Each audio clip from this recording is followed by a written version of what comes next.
Fala pessoal, no vídeo de hoje vamos calcular o campo magnético de um solenoide de raio R. O solenoide é um cilindro muito longo, onde você enrola nesse cilindro uma certa densidade de enrolamento, como por exemplo N voltas por unidade de comprimento. Seria um cilindro muito longo, né? Esse solenoide, que seria um cilindro envolto por esses fios que percorrem uma corrente I, certo?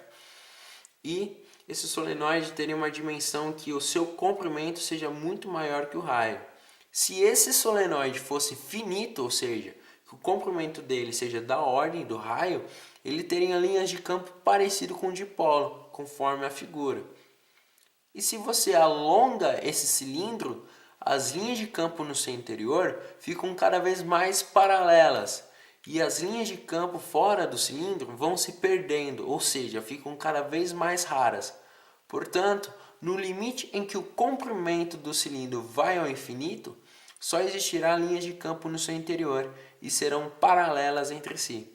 Assim, o meu vetor campo magnético será igual a B unitário Z. Por que unitário Z? Bom, se eu tenho correntes percorrendo sentido anti-horário no meu cilindro, então a direção, né, do meu vetor campo magnético será expressa pela mão direita, onde o polegar dá a direção do meu vetor campo magnético e a minha mão dá a direção de onde está percorrendo a minha corrente I. Portanto, para calcular este campo, estarei utilizando a lei de Ampere, onde eu tenho que a circulação do campo magnético é igual a μ0 I, onde I é a corrente envolvida pelo meu contorno C', ok? Então, para calcular o campo dentro e fora, utilizaremos uma amperiana, ok? Uma amperiana quadrada, pois quero que as correntes atravessem essa superfície. Mas que superfície? Bom, eu posso reescrever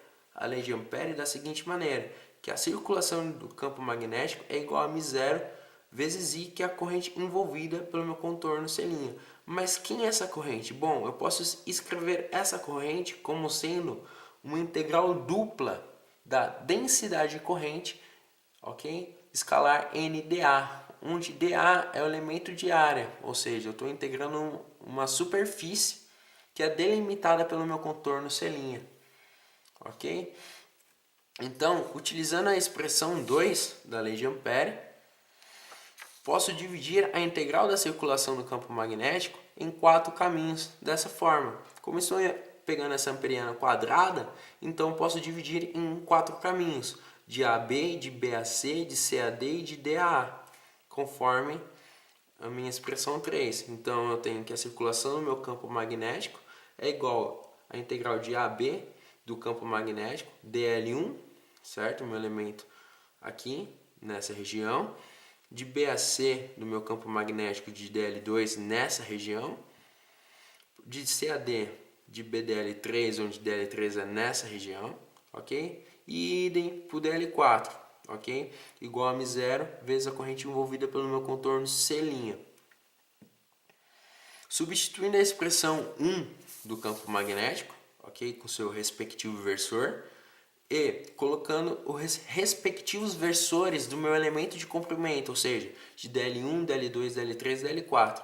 Ou seja, então tem o seguinte, que a minha integral 1 vai ser B unitário Z, produto unitário Z, dZ, porque eu tenho que o meu dL1 está no sentido de Z, ok? Então eu vou ter um dZ, mas em qual direção? Unitário Z. Agora a integral 2. O B continua o mesmo, vai ser em todas as integrais o B vai ser o mesmo, B unitário Z, em todas as integrais. E quem que vai ser o meu DL2? Bom, o DL2 está na direção radial, ok? Estamos utilizando as coordenadas cilíndricas, beleza? Ou também eu poderia estar colocando essa amperiana bem no eixo Y, e podia estar colocando um DY aqui, conforme nessa folha temos o seguinte. Dessa forma eu tenho que a integral 2 está em dy. Eu coloquei a minha amperiana em cima do eixo y, ok? Eu estou aqui fazendo por causa geral, onde pode ser em qualquer ponto no plano xy, beleza? Então eu tenho que a minha integral 2 vai ser em ρ chapéu de ρ Agora em uma integral 3 é nessa região. Só que tá vendo o sentido? O sentido tá para menos E. Então o meu DL3 vai ser menos E chapéu dz. E em 4 eu tenho que vai ser menos ρ chapéu de ρ. Beleza? Então a única integral não nula é a integral I. Por quê? Bom, as demais são zero, pois a integral 2 tem que o produto escalar entre z e ρ é zero. Portanto, z, produto interno com ρ, é igual ao módulo de z unitário vezes módulo de ρ unitário vezes o cosseno do ângulo entre eles, que é o quê? 90 graus, esse ângulo formado aqui entre eles, certo? E eu tenho que a integral 4 vale a mesma coisa, só que estaria menos ρ chapéu, ok? E já a integral 3 é zero, por quê? Bom, porque nessa região não há campo magnético. Lembra quando eu falei que nesse solenoide muito longo, as linhas de campo magnético só estarão no interior dele? Então, fora nesse percurso não haverá campo magnético. Portanto, essa integral é zero.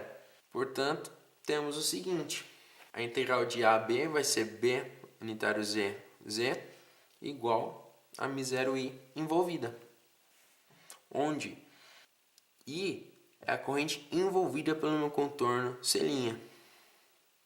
Então, efetuando essa integral, temos que B, né, pode ser ainda integral, porque é um módulo, é um número, B menos A, efetuando essa integral μ0 envolvida. Bom, podemos chamar de B menos A como sendo a altura dessa manhã amperiana, ou a largura dessa amperiana escolhida. E a corrente total, ou corrente total que atravessa a superfície delimitada pelo esse contorno C', é o que? É NH vezes I, onde N é a densidade, o número de voltas por unidade de comprimento, e o produto N vezes H dará o número de voltas ou número de correntes que atravessa a minha superfície. Portanto, substituindo 5 em 4, temos o seguinte: H vezes B, ou B vezes H, é igual a μ0 NiH. Corta, corta. Viu que não depende da amperiana? Portanto, o meu campo magnético será μ0 N vezes I, unitário Z. Portanto, o meu campo magnético em todo espaço será, para ρ menor que R, vai ser μ0 N vezes I, unitário Z.